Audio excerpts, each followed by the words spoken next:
Every club. Every day. The Global Sports Podcast Network.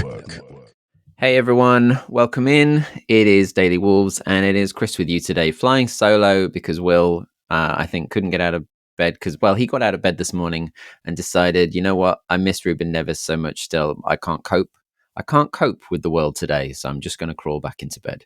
It's not true. He's got responsibilities like the rest of us, and maybe it's just a little bit true that occasionally he has days where he just can't get past his even though it's, we've moved on, can't quite get over the fact that Ruben Neves is no longer with us. He looks at the pictures by his bed or every day and he has a little cry to himself.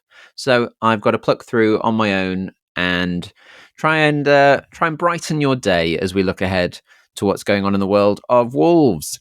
And it's the midweek fixture that no one really wants at the moment, given the state of the Premier League and our recent results.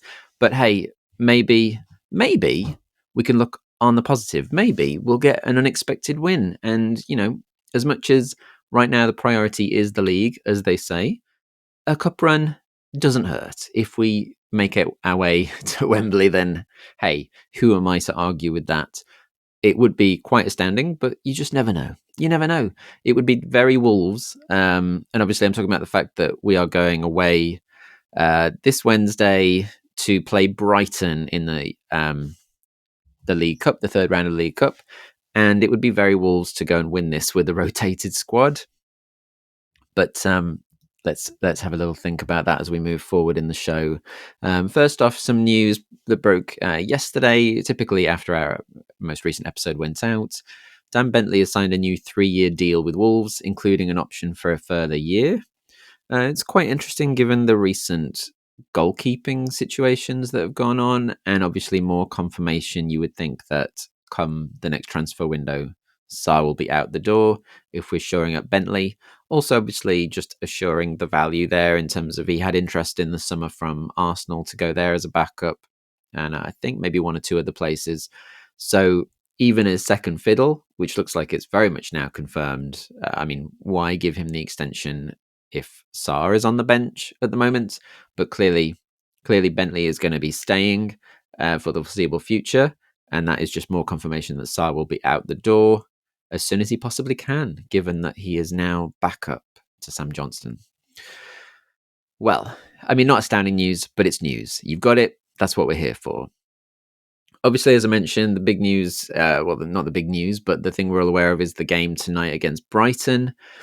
There's going to be wholesale changes. We know that. It's not probably priority given everything that's going on. Gary Neal has confirmed there will be heavy rotation for the game. We knew it. I think we saw that in the last cup game anyway, against Burnley. However, and Brighton, I'm sure, will make wholesale changes as well, but they have a lot of squad depth to do that. To be honest, we have pretty decent depth at the moment as well. So I think we'll see most of the bench players that have been hanging out not getting game time. Sarabia, Doyle, Rodrigo Gomez hopefully will get some more game time. I'm sure Guedes will again. The back is where it's going to be more intriguing because there's been a few of them carrying knocks and bumps in the back line, and Gary Neal confirming that he's potentially going to be playing a young player in the back alongside probably Santi Bueno.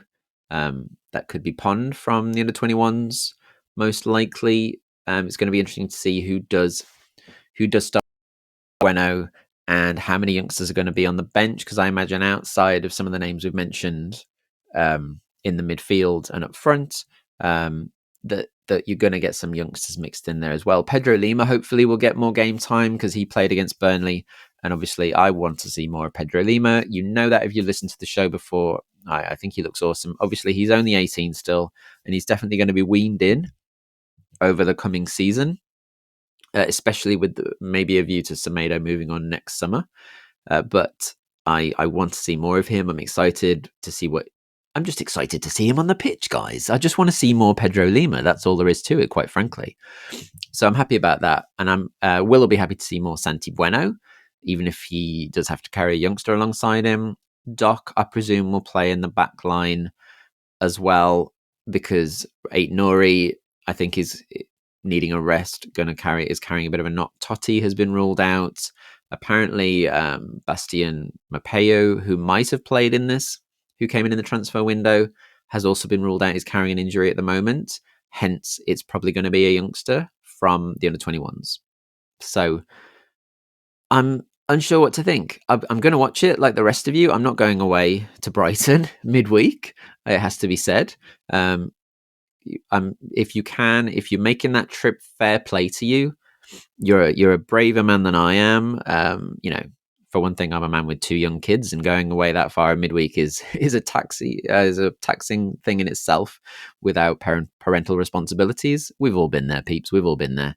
But I'm going to be watching it. I'm crossing my fingers that something unexpected happens, and maybe a few of those bench players force their way into Gary Neal's thoughts for the weekend, because we spoke in yesterday's episode with Will about the fact that he has tended to stick very much to, yes, we've got the certain star players that have to be in there, but he has spoken recently about making sure he's starting his best players.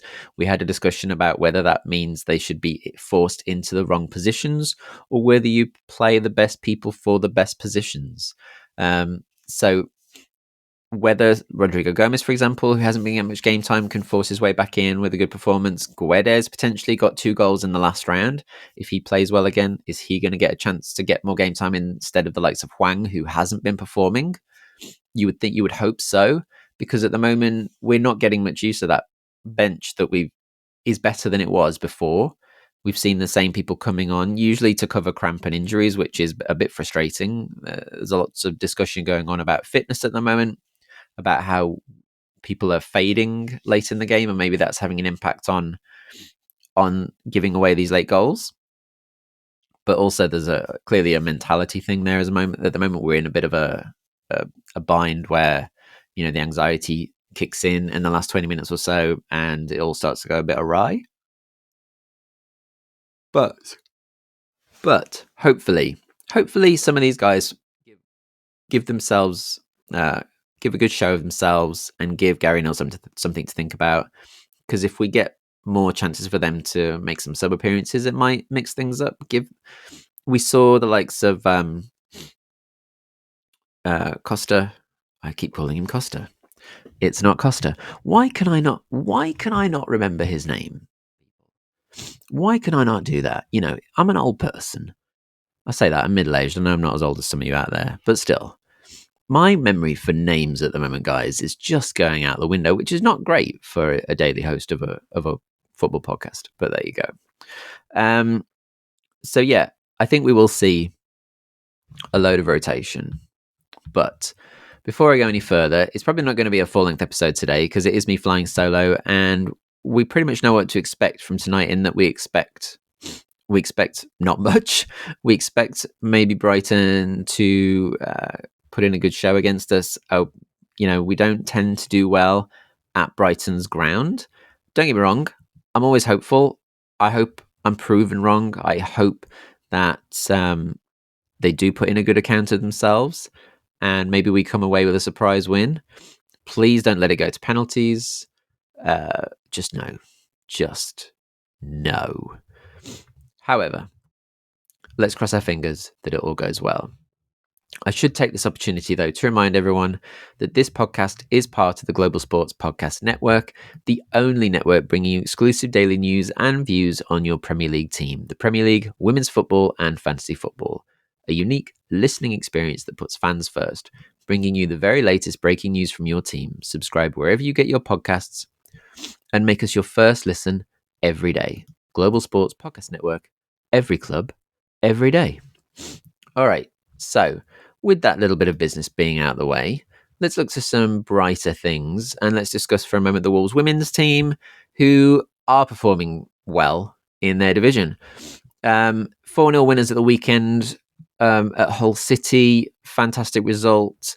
At home versus Hull City. Fantastic result. That's at the moment the player of the game was Amber Hughes. She now has 5 goals in 4 games, which is amazing form, and got a headed brace at the weekend, and everyone giving a little head pats after the second goal, which I thought was super cute. Fantastic result. They are now, after 5 games in the Northern Premier Division, they are now third on 12 points, one off Forest, who lead with 13. So well done, ladies. I really, it's great to see. I hope they can keep up the momentum. They haven't necessarily got the support that some of those teams have got now, but let's hope that they can be pushing for promotion this season. And this weekend, they are away to Stoke on Sunday the 22nd, kick off at 2 p.m. I know the tickets are available if you can get there. It's not that for Stoke's just down the road. Stoke's just down the road. Go and show them your love, show them your support, and give them all the love in the world, because they're on fire right now. And if you want to see a team that is scoring goals for fun and is putting in some great performances, then the ladies are showing the boys how it's done. Look. So, other than that, I am really curious to know how you guys all feel out there, how you're doing, and what you think of some of the things we've been discussing on the show recently. I know there's a lot of conjecture about the comments that Gary Neal made. We spoke about that yesterday, and it's still I understand that people are upset. I understand that it caused some outrage. I don't think he meant it quite the way it came out. I think he's a facts and figures and numbers guy. However, yeah, he didn't use his words well. Let's put it that way, at all. And I hope he realizes that. But yeah, what can we say? What can we say? This is Wolves at the end of the day, and we're used to the wrinkles that come up. All right, I'm going to make it a short one because there isn't loads of news to talk about today. But I'm wondering, let me know who you think has been a good player of the season so far. Let's actually, on that note, let's just say that again, Andre played fantastically on Sunday even. I am really excited to see more of him. We seem to have an absolute gem there.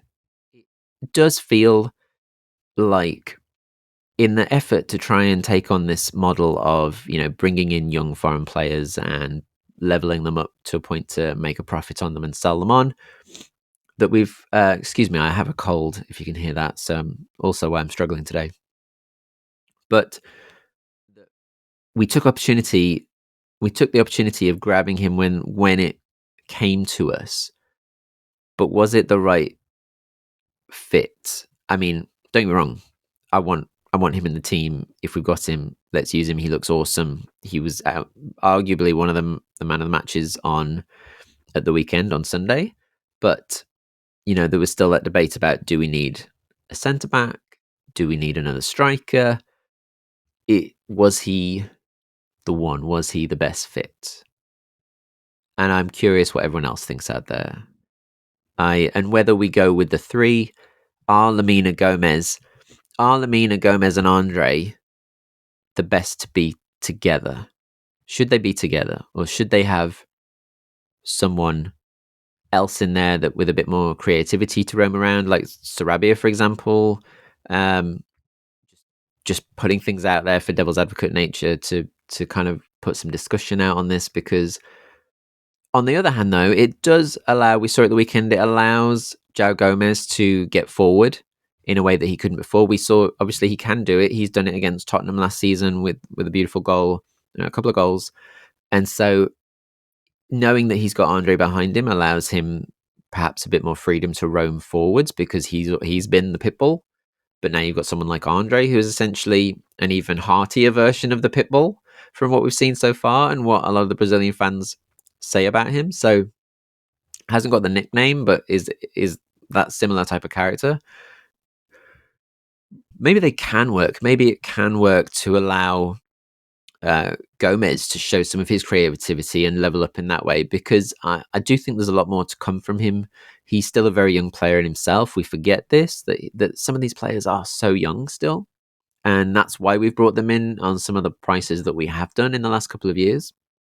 So if it allows perhaps Gomez to build on his creativity, show us a bit more what he can do with his passing, his forward runs, getting in the box more, scoring more goals, maybe the 3 can work together. Maybe I'm overthinking this. Maybe it can work. What I don't want to see is I don't want to see Lamina on the wing.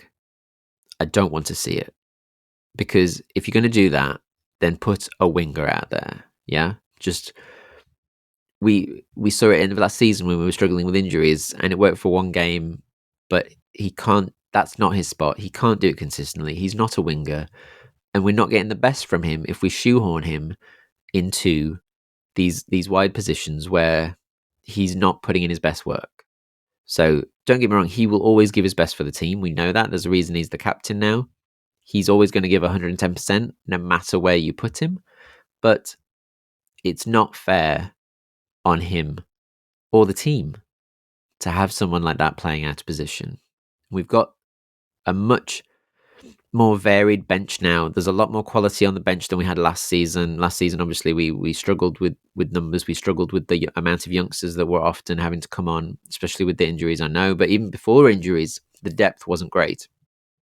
We do have depth now, no matter what you think about the varying quality. And at some point, they need to be given chances. They need to be given chances to come in and help close these games out, if nothing else. And plus, put the right people in the right positions. I just don't want to see people out of position like Lamina on the wing. It just frustrates me. And I'm sure it frustrates some others out there as well. If it's more of a, an actual 4-3-3 or something, that's fine. I can see that. But not a central midfielder on the wing, please. No. All right. On that bombshell, peeps, I've meandered at you a bit. I'm struggling with a cold, as you can hear, so it's probably not my finest work today, but I appreciate you being with me. Therefore, tonight's game, I will probably watch with a cup of Bovril. Well, because we all know that Bovril is the magical cure, right, for getting a cold out of your system. And I know it's not winter, but we're moving towards autumn, and winter is coming, people, as they say. Winter is coming. It's not far away. Even though yesterday the sun was scorching, today I'm feeling it. I don't know why. Maybe it's the rapid fluctual change in temperatures. This is a football podcast, but I'm now discussing the nature of my nose.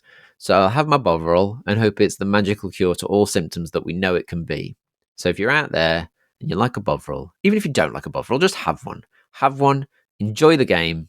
It'll help get you through. No matter the result, the Bovril will help. It's not a sponsor. It should be. All right. Take care, everyone. And I'll see you on the other side.